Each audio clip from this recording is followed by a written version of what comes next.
Adversity has the effect of drawing out strength and qualities of a man that would have laid dormant in its absence. Of all men's miseries, the bitterest is this: to know so much and to have control over nothing. Great things are won by great dangers. It is better by noble boldness to run the risk of being subject to half of the evils we anticipate than to remain in cowardly listlessness for fear of what might happen. Far better it is to have a stout heart always and suffer one's share of evils, than to be ever fearing what may happen. Of all possessions, a friend is the most precious. Very few things happen at the right time, and the rest do not happen at all. The conscientious historian will correct these defects. It is better to be envied than pitied.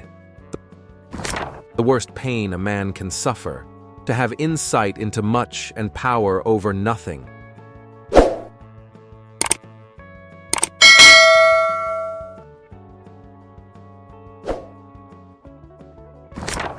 In peace, sons bury fathers, but war violates the order of nature, and fathers bury sons. If you have 2 loaves of bread, keep one to nourish the body, but sell the other to buy hyacinths for the soul. The Colchians, Ethiopians, and Egyptians have thick lips, broad nose, woolly hair, and they are burnt of skin. Circumstances rule men. Men do not rule circumstances. Where wisdom is called for, force is of little use.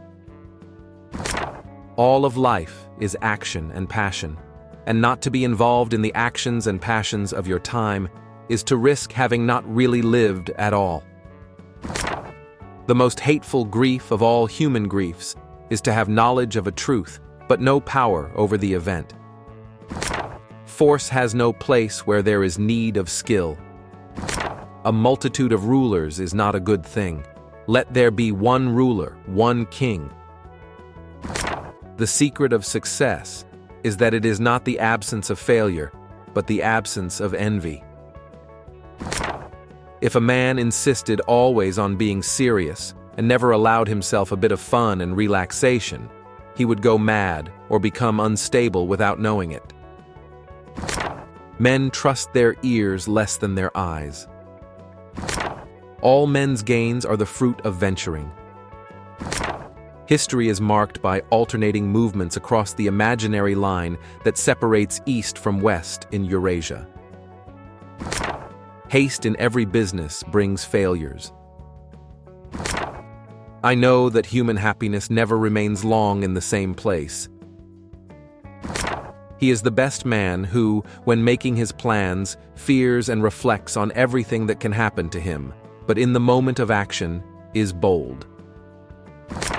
Remember that with her clothes a woman puts off her modesty. Great deeds are usually wrought at great risks. The sun will not shine on any country that has borders with ours. But this I know. If all mankind were to take their troubles to market with the idea of exchanging them, anyone seeing what his neighbor's troubles were like would be glad to go home with his own. Call no man happy before he dies. Civil strife is as much a greater evil than a concerted war effort as war itself is worse than peace. We have 2 useless gods who never leave our island but like to dwell in it constantly: poverty and helplessness. When a woman removes her garment, she also removes the respect that is hers. As the old saw says, well, every end does not appear together with its beginning. It's impossible for someone who is human to have all good things together, just as there is no single country able to provide all good things for itself. In soft regions are born soft men. Men's fortunes are on a wheel, which in its turning suffers not the same man to prosper forever. In peace, children enter their parents, War violates the order of nature and causes parents to enter their children. The ear is a less trustworthy witness than the eye. Illness strikes men when they are exposed to change.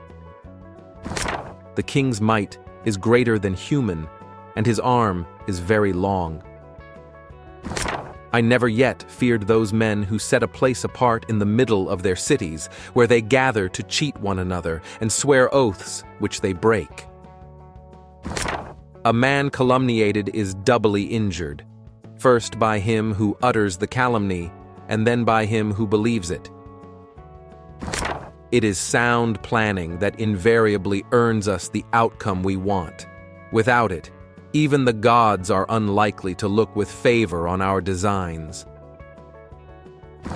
The trials of living and the pangs of disease make even the short span of life too long.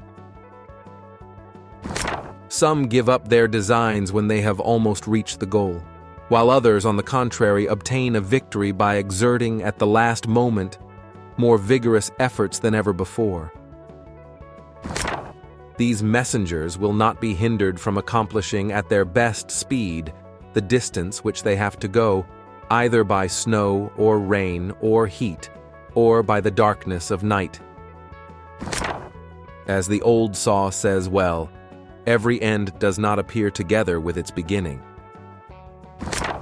So much, then, for the fish.